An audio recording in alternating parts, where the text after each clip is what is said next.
Minuga on täna siin Kadri Roodalu, kes on siis selle analüüsi autor ja tema hakkab kohe siis lähemalt rääkima, mida selle juba 7. korda toimunud uuringu tulemused näitasid.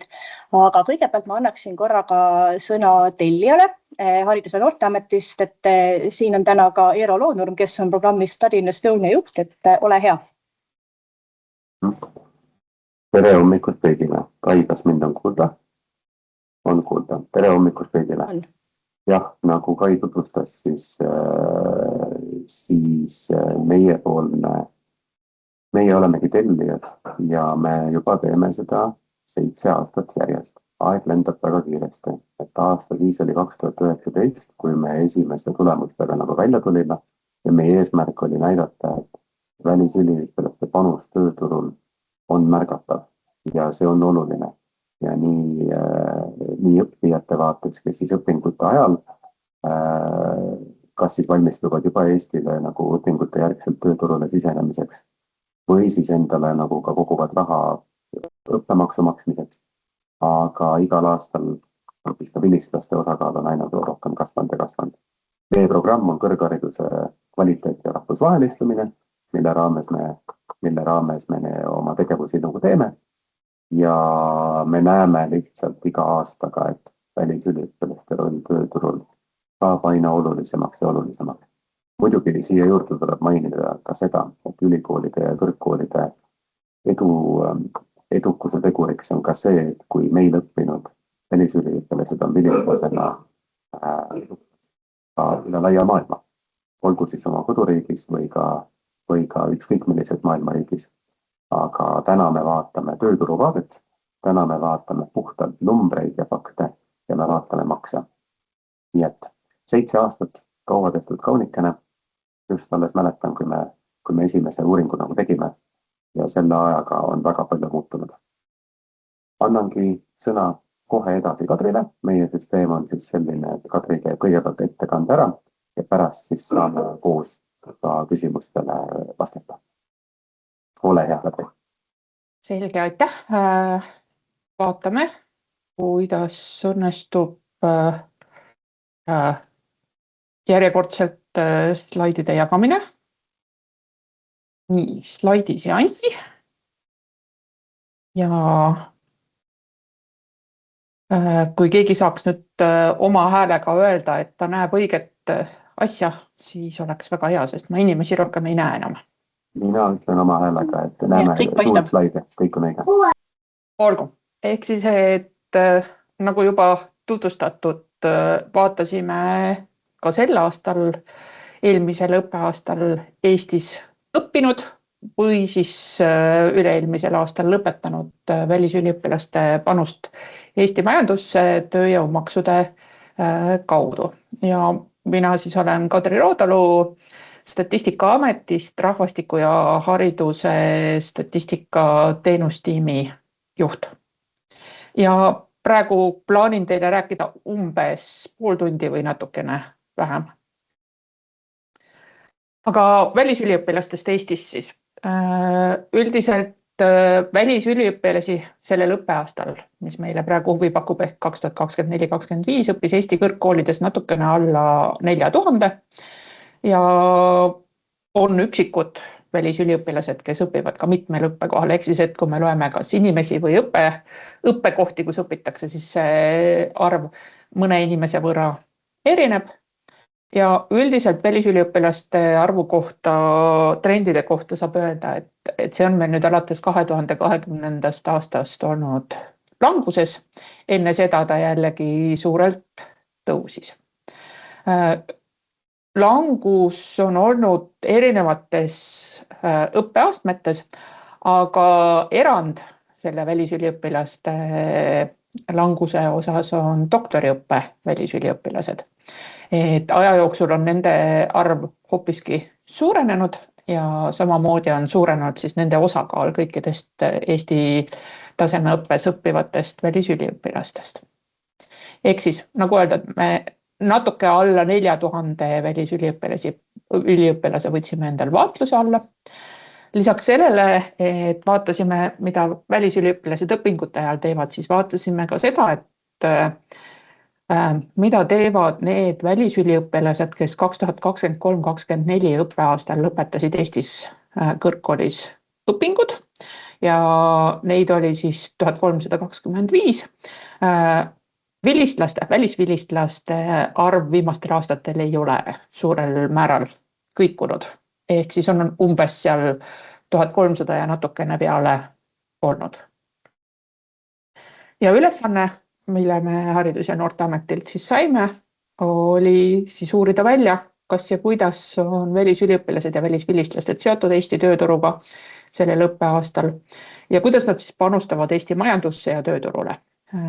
Ühelt poolt siis sellega, et nad teevad siin mingisugust tööd, mida Eestis on vaja teha ja teiselt poolt siis seda vaatasime ka, et kui palju nad on tööjõumakse maksnud. Muidugi võib olla, et inimesed ei tööta nagu niisuguse töölepingulise töötajana, vaid teevad midagi enda ettevõtte alt, nii et vaatasime ka seda, et kui paljud nendest tegelevad ettevõtlusega. Ja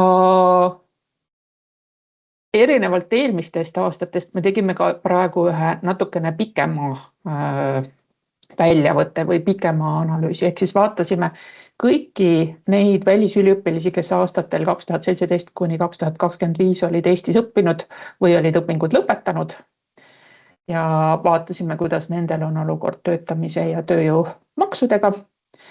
Ning üks teema veel, mida me puudutasime küll suhteliselt põgusalt ja mida me paaril varasemal aastal ei ole teinud, kuid veidi kaugemas minevikus oleme, on siis see, et vaatasime ka seda, et kui palju on Eesti saanud endale välisüliõpilaste arvelt e-residente.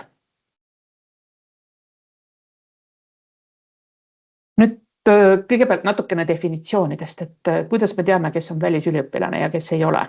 Eriti sellisel juhul, kui ta võib-olla on siia tulnud näiteks bakalaureuseõppesse, jäänud edasi magistriõppesse ja doktoriõppesse.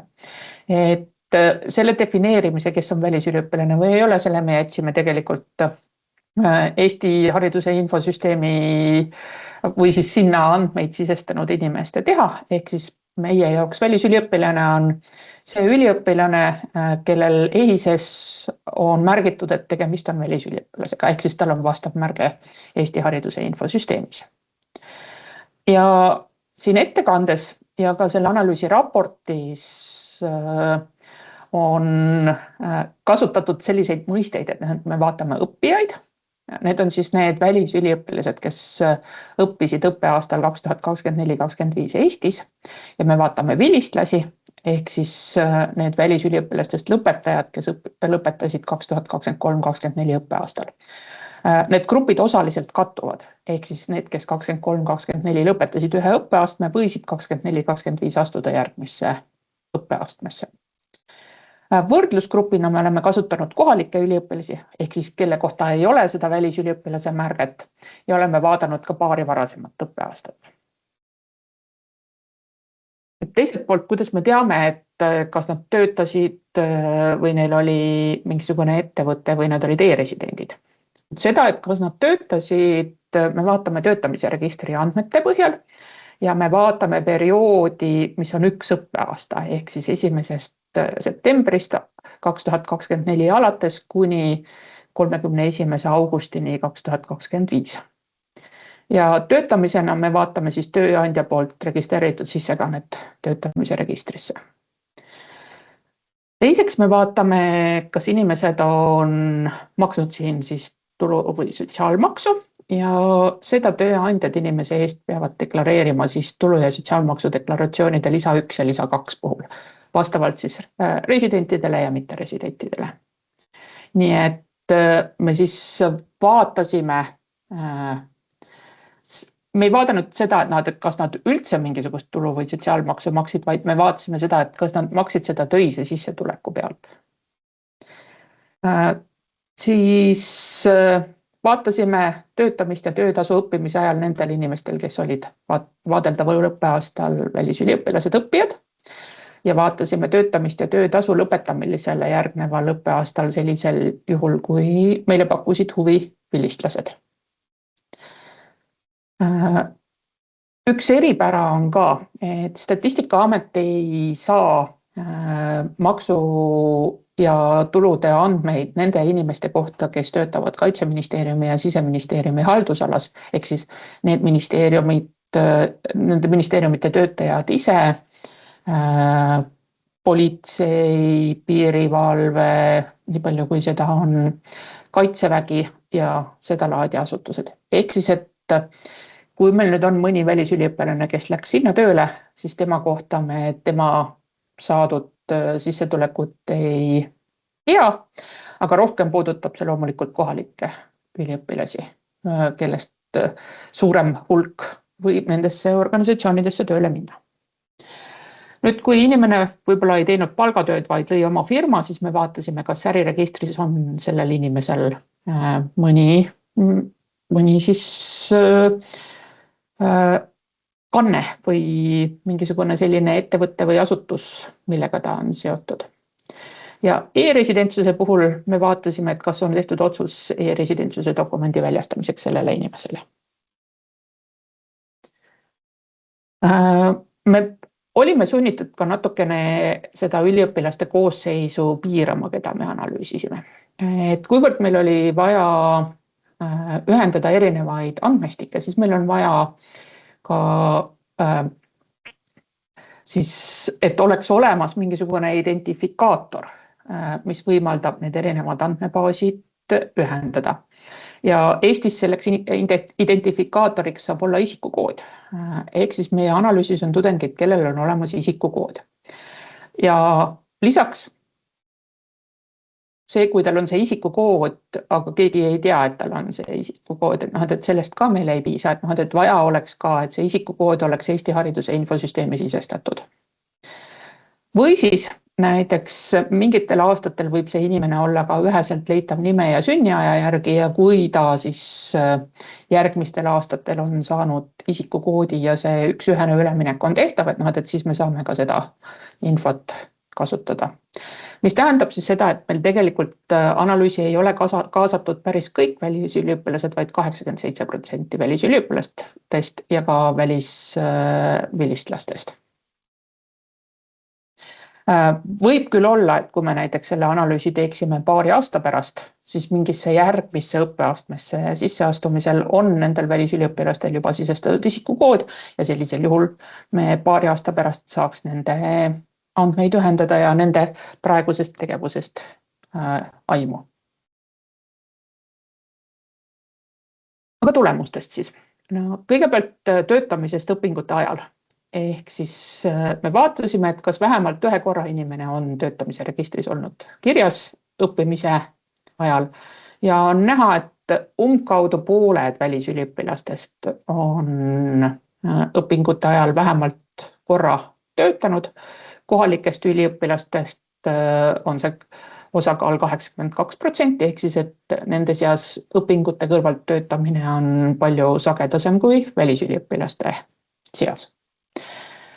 Siin muidugi võib tekkida küsimus, et mis see siis nagu annab meile, et kui välisüliõpilane tuleb siia, siis töötab siin 1 või 2 päeva ja siis rohkem ei tööta. Vaatasime ka seda, et kui palju need inimesed siis selle õppeaasta jooksul töötanud on, ehk siis lugesime kokku need töötatud päevad õppeaasta jooksul. Ja siit on näha, et nii kohalikel kui välisüliõpilastel umbes 80% töötavatest inimestest on töötanud rohkem kui 6 kuud.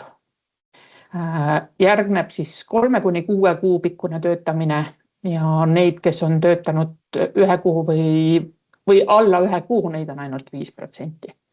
Ehk siis tõepoolest meil tõenäoliselt on mõned inimesed, kes on töötanud ainult paar päeva, aga nad moodustavad sellest töötavate välisüliõpilaste kogumist selge vähemuse. Maksude koha pealt on, kui võtta kokku siis 2024/5. õppeaastal välisüliõpilaste poolt makstud tulumaks ja sotsiaalmaks, siis see summa kokku tuleb 16,6 miljonit. Et see on õige pisut kõrgem kui eelmisel aastal. Aga enam-vähem siin samas suurusjärgus üle-eelmise aastaga. Mis on huvitav sellepärast, et tegelikult välisüliõpilaste arv ja sellega seoses ka siis, eks ju, seda maksutulu toovate välisüliõpilaste arv on langenud ja selle põhjus saab ainult olla üks, et nad töötavad kas siis rohkem või siis parema palgaga ametites. Nüüd seda, et missugune on siis olnud nende nii-öelda sissetulekud või palgad.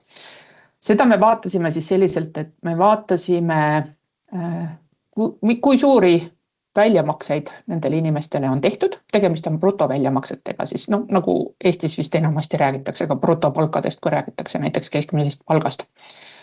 Ja vaatasime seda siis selliselt, et vaatasime, et kui palju raha inimene oli saanud, vaatasime, mitmel kuul ta seda raha oli saanud ja nende alusel siis leidsime keskmise kuise väljamakse inimese kohta.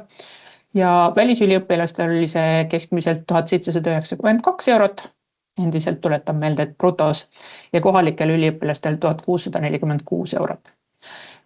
Need keskmised kuised väljamaksed on olnud enam-vähem võrdsed kohalikel ja välisüliõpilastel ka eelmistel aastatel. Ehk siis suuri erinevusi siin ei ole olnud. Mis trendina silma paistab viimastel aastatel on muutused sellest, et missuguse õppeastme välisüliõpilased töötavad. Et on näha, et näiteks magistriõppes, see on niisugune rohekas sinakas joon siin keskel, on aastate jooksul töötavate välisüliõpilaste osakaal vähenenud, samamoodi ka bakalaureuseõppes, aga on üks koht, kus töötavate välisüliõpilaste osakaal on suurenenud, see on doktoriõpe ja see ilmselt on seotud siis sellega, et meil viimastel aastatel on olnud doktoriõppe üliõpilased samaaegselt ka siis kas nooremteadurid või siis ülikooli palgal ühel või teisel viisil.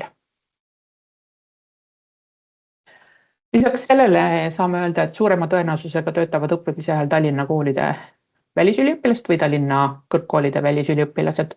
Tõenäoliselt ka sellepärast, et seal on rohkem selliseid rahvusvahelise töökeskkonnaga ettevõtteid, kus nad saavad olla. Ja kui me vaatame õppevaldkondi, siis kõige suurema tõenäosusega töötavad need välisüliõpilased, kes õpivad tehnika, tootmise ja ehituse õppevaldkonnas või hariduse õppevaldkonnas. Samas siin tuleb märkida ära, et tehnika, tootmine ja ehitus, mis siin on olnud viimastel aastatel töötamise liider, et sellel õppekaval üldiselt välisüliõpilaste või selles valdkonnas üldiselt välisüliõpilaste arv väheneb.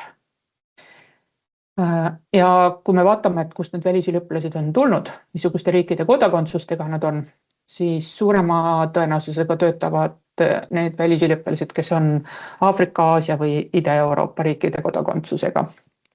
Näiteks Soome kodakondsusega inimesed töötavad väga väikese tõenäosusega. Ja saame vaadata ka siis seda, et millega tegelevad need ettevõtted või asutused, kus kohas välisüliõpilased töötavad. Ja jällegi siin viimastel aastatel suur tõus on olnud hariduse tegevusalal.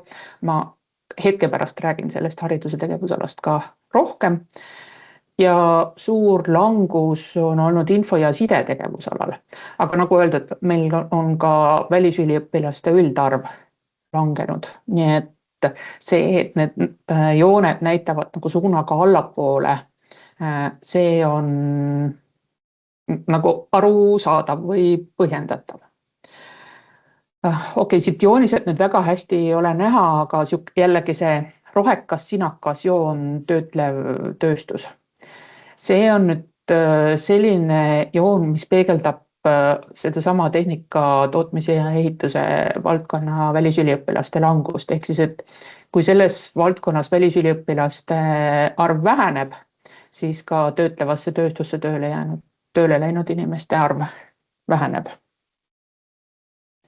Aga nagu lubasin haridusest natuke, et hariduse tegevusalal töötavate õppijate arv on siis tõusnud ja põhimõtteliselt peaaegu pooled nendest välisüliõpilastest, kes Eestis töötasid, tegid seda hariduse tegevusalal ja haridustegevusala, muidu võiks ju hõlmata nii lasteaedasid, koole kui ülikoole, aga selge on see, et enamik nendest inimestest töötab ikkagi ülikoolide juures, ehk siis 3. taseme hariduse alamtegevusalal.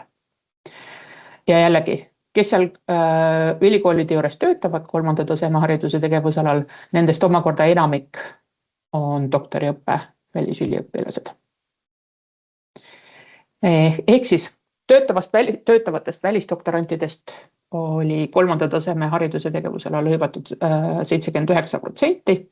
Kui me vaatame kohalikke, siis kohalikest doktorantidest 54%. Vaatasime sel aastal ka seda, et missugustes maakondades välisüliõpilased töötavad. Seda, kus maakonnas ta töötab, me ei tea sellisel juhul, või seda, kus maakonnas ta töötab, me teame siis selle kaudu, et kuhu tema töökoht töötamise registris on registreeritud. Aga töökoha asukoha registreerimine ei ole vajalik näiteks sellisel juhul, kui inimene töötab võlaõigusliku lepinguga, ehk siis need igasugused käsunduslepingud, töövõtulepingud. Ja töökoha asukohta me ei tea ka siis nendel samadel Kaitse- ja Siseministeeriumi haldusala asutustel. Ehk siis sellest tulenevalt meil on siin selle joonise peal see umbes 20% osakaal neid inimesi, kelle töökoha asukoht on teadmata. Aga kui me nüüd vaatame siis välisüliõpilasi, siis ilmselt ei tule üllatusena, et enamik nendest töötavad õpingute ajal Harju maakonna või siis Tallinna ettevõtetes. Ja kuivõrd teine suurem ülikool meil on Tartus, siis 24% välisüliõpilastest töötas Tartu mõnes ettevõttes või asutuses. Ja paari protsendiga on esindatud ka Ida-Virumaa, kus samamoodi on välisüliõpilasi. Ülejäänud maakondades töötatakse väga väikese tõenäosusega. Nii palju siis nendest, kes õpivad. Järgnevalt me vaatame siis seda, et mis on saanud nendest välisüliõpilastest, kes lõpetasid 23.–24. õppeaastal ja vaatasime nende kahekäiku 24.–25. õppeaastal. Ja jällegi, umbes pooled nendest on jäänud Eestisse tööle. Samas kohalikest üliõpilastest üle 90% on lõpetamise järgselt Eestis töötanud. Kui palju nad tulu on meile toonud? Kui vaatame töist tulu, siis 2,8 miljonit tulumaksuna ja 4,7 miljonit sotsiaalmaksuna oli siis nende maksupanus 2024-2025 õppeaasta jooksul.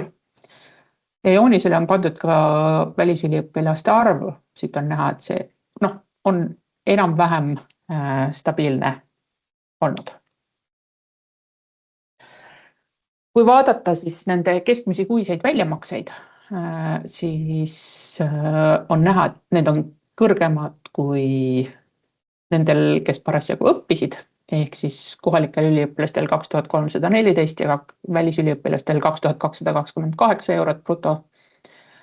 Aga kui vaadata nende väljamaksete jaotusi, siis tundub, et kohalike ja välisüliõpilaste vahel ei ole siin väga suuri erinevusi. Ehk siis, et enamasti teenitaksegi kuskil seal 2000 euro ümber natukene rohkem.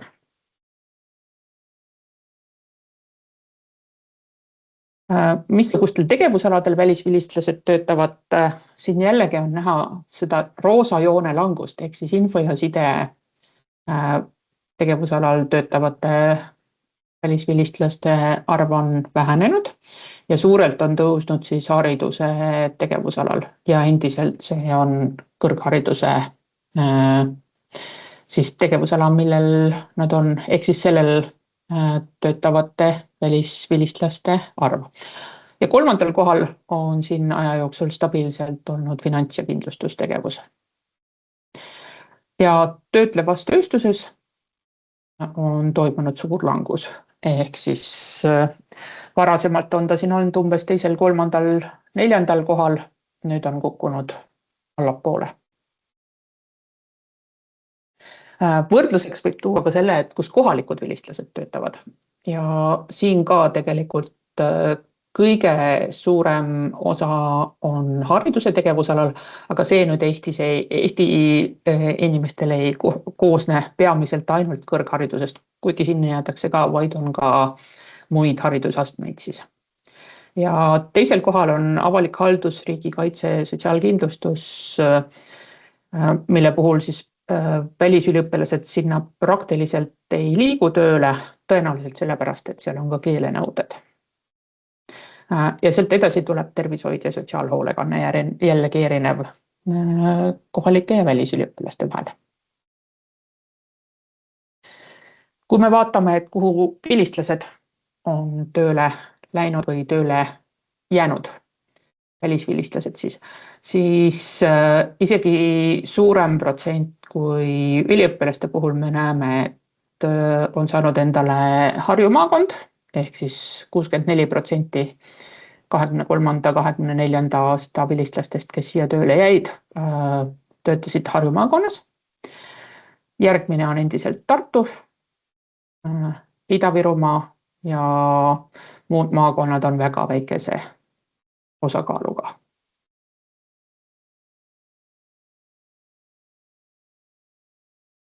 Nagu öeldud, me vaatasime ka seda, et kas inimene on siin tegelenud ettevõtlusega.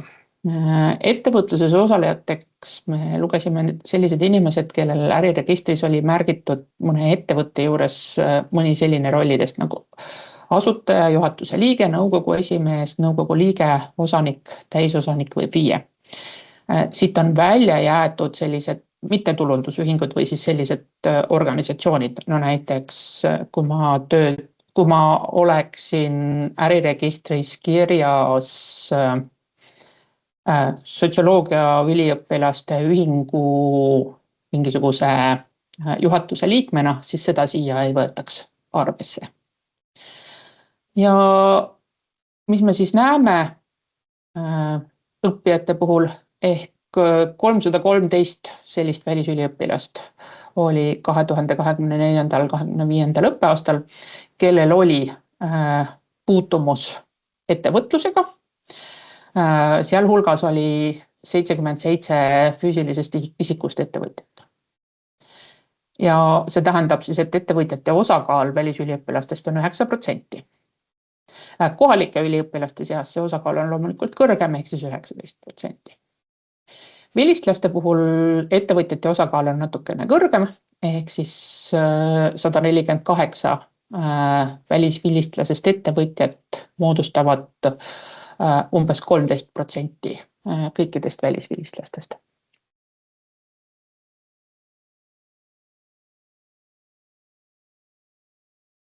Tegime ka sellise natukene pikema tagasivaate, ehk siis üritasime vaadata kõiki siin õppinud välisüliõpilasi. Igaüks läks arvesse ühe korra ja vaatasime siis 2016-17 õppeaastal õpingud lõpetanud välisvilistlasi sellest aastast alates ja 17-18 õppeaastast alates õppinud välisüliõpilasi. Kokku saime sel perioodil 1323 välisüliõpilaste ja välisüliõpilase ja vilistlase andmed endale andmebaasi. Jällegi nad pidid olema isikukoodidega inimesed, keda me suudame kokku viia erinevates andmebaasides. Ja oli näha, et siis selle perioodi jooksul siin õppinud välisüliõpilastest, kas nad siis lõpetasid või ei lõpetanud, nendest 41% töötas Eestis ka 2024-2025 õppeaastal. Loomulikult see ajaline vaade, eks ju, hõlmab nii neid, kellel on rohkem olnud aega ära minna, kui neid, kes siin võib-olla mingi aasta või kahe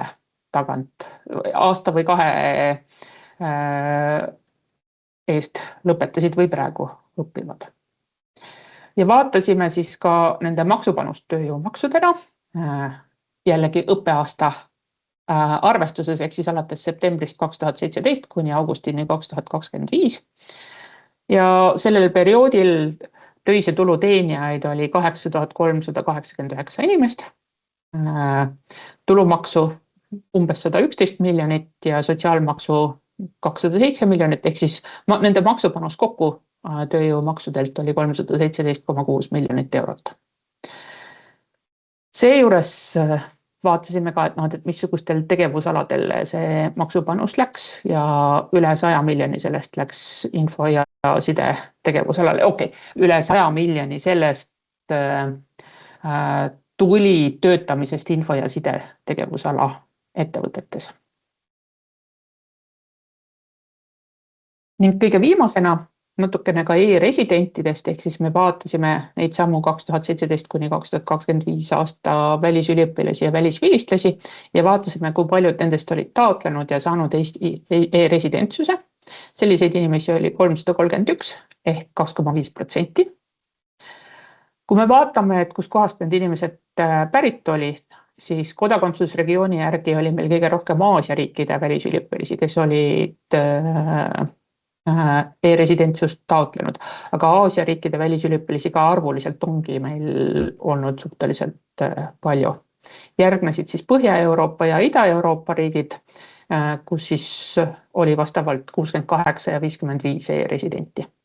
Aga kui me vaatame nüüd osakaalusid, et kui palju selle riigi välisüliõpilastest oli siis hiljem taotlenud e-residentsust, siis seal kõige suuremad protsentid olid Austraalia ja Ameerika riikide kodakondsustega välisüliõpilaste seas. Muidugi Austraalia puhul oli meil siin pigem väikene vaatluste arv, aga Ameerikast võib rääkida juba kindlamas kõneviisis. Aga see on minu poolt ka kõik. Ütlen aitäh kuulamast, lõpetan jagamise ära ja siis huviga vaatan, et kas kellelgi on küsimusi. Aitäh, Kadri. Tõesti, et küsige julgelt, andke endast märku.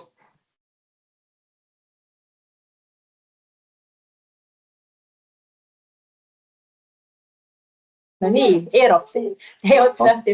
Ma teen lihtsalt otsa lahti ja tegelikult väga ootaks, et tuleks küsimusi kuulajatelt ka, aga et inspireerida, ma lihtsalt alustan ise. Kadri, mis sinu jaoks on olnud nende kõikide aastate jooksul nagu kõige sellised märkimisväärsemad nagu trendid või muutused, millegi üle, mille üle saame rõõmustada, millegi üle, mille üle peaksime nagu kõrgkoolidega ja ministeeriumitega veel rohkem mõtlema, et kui sa vaatad kõige esimest ja nüüd kõige viimast, lihtsalt esimesed mõtted, mis pähe tulevad.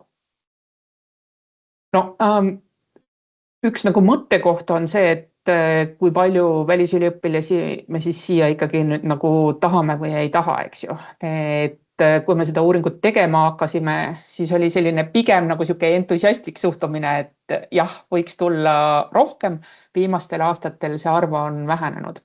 Nii et ma arvan, et siin võib-olla võiks mõelda, et kas meil on mingeid kohti, kus me vajaksime võib-olla rohkem välisüliõpilasi. No näiteks see sama tehnika ja tootmise ja ehituse teema, et kui me mõtleme, et me tahame siia välisinsenere, et äkki seal on siis midagi, mida saab teha, aga samas, kes mina olen, et teha selle kohta nagu ettepanekuid, et keda koolitada või mitte koolitada. Et kui meil on nagu olemas kuskil mingisugused prioriteedid, et keda me vajaks, et siis võiks mõelda selle peale.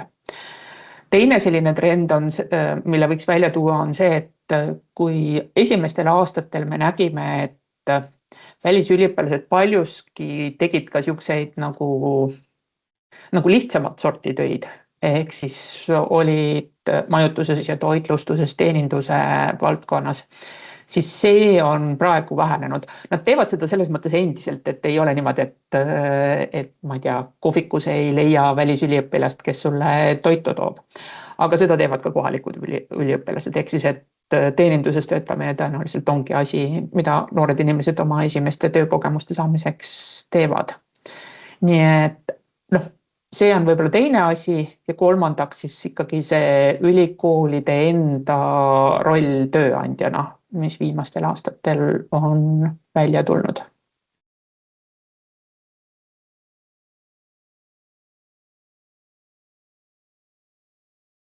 Ja mina saan jätkata seni, kuni tuleb esimene käsi. Et sa mainisid kõik nagu tehnikat ja tootmist ja töötlevat tööstust, et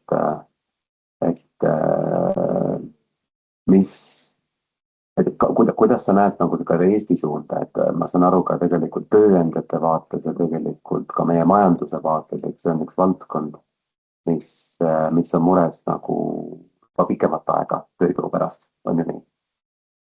Jah, seda vähemalt on ka OSKA raportid, nii välistööjõu raport kui siis üldiselt nagu eriala raportid välja toonud. Et inseneride puudus meil on. Ühe mõttena veel, et alguses sa mainisid ka, et me oleme kinni püüdnud need inimesed, kelle kohta meil on nagu andmed. Aga et tegelikult see maksupanus võib isegi tegelikult olla ju veel suurem. Täna on ta kõik kokku siis üle 24 miljoni euro, aga ta tõenäoliselt võib isegi natukene suuremaks minna, kui me saaksime kõikide õppijate ja kõikide vilistlaste andmed kätte. No see on selles mõttes nii ja naa, et üks suur grupp, kelle kohta me juba teame, et nad meil andmetesse ei tule, on Soome üliõpilased, kes õpivad Eestis sellistel erialadel, näiteks meditsiiniga seotud erialadel, kus tegelikult koormuse kõrvalt ongi raske töötada ja kellel võib-olla ei ole nagu majanduslik olukord selline, et nad peaksid õpingute kõrvalt töötama. Ehk siis, et nende koduriik toetab neid ka siinsete õpingute ajal. Et tõenäoliselt nende puhul ei ole kindel, et kas me väga suure summa juurde saaksime.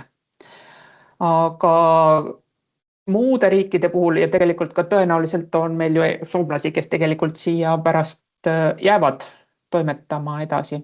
Et meie vaates või Statistikaameti vaates tegelikult see oleks hästi oluline, et kui neid andmeid Eesti hariduse ja infosüsteemi sisestatakse, siis ikkagi küsitakse järgi ja üritatakse välja selgitada, et kas see isikukood on olemas ja missugune see on ja üritatakse siis nagu ka sisestada. See ei puuduta ainult siis seda välisüliõpilaste statistikat, vaid see puudutab ka kõiksugust muud statistikat, mida riik teeb, et kui me räägime, et praegu hakatakse üritama abivajajaid leidma kasutades registriandmete kombineerimist või üritatakse vaadata mingisuguseid efektiivsusnäitajaid, siis sellisteks asjadeks oleks ikkagi väga hea, kui nad oleks kirjas.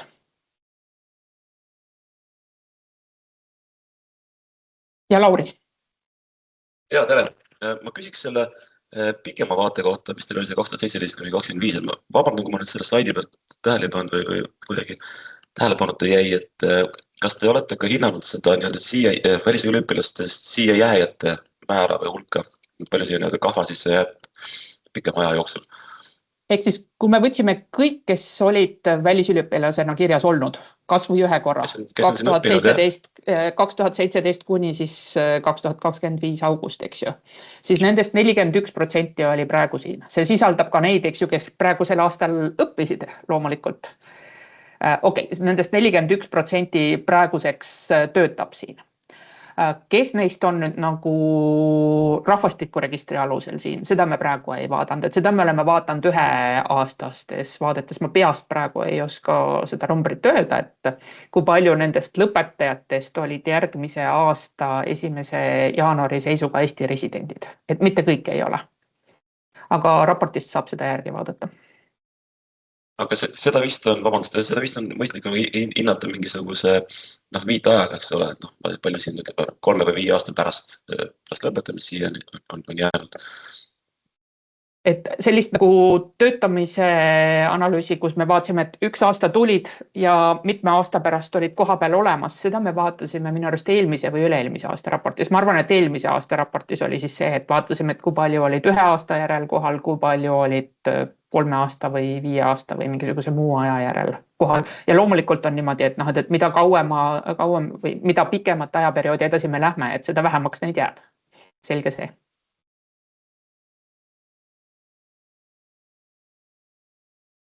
Katrin, ma korraks vilistlaste teemal, eks ju see pikem tagasivaade kõiki nendest aastastest, see puudutas siis, eks ju, vilistlasi, kes näiteks on ka, oletame, 5 aastat siin vilistlasena töötanud, aga siis lahkunud, pluss siis need, kes on juba 5 aastat siin olnud või veel rohkem olnud ka algusest peale olnud.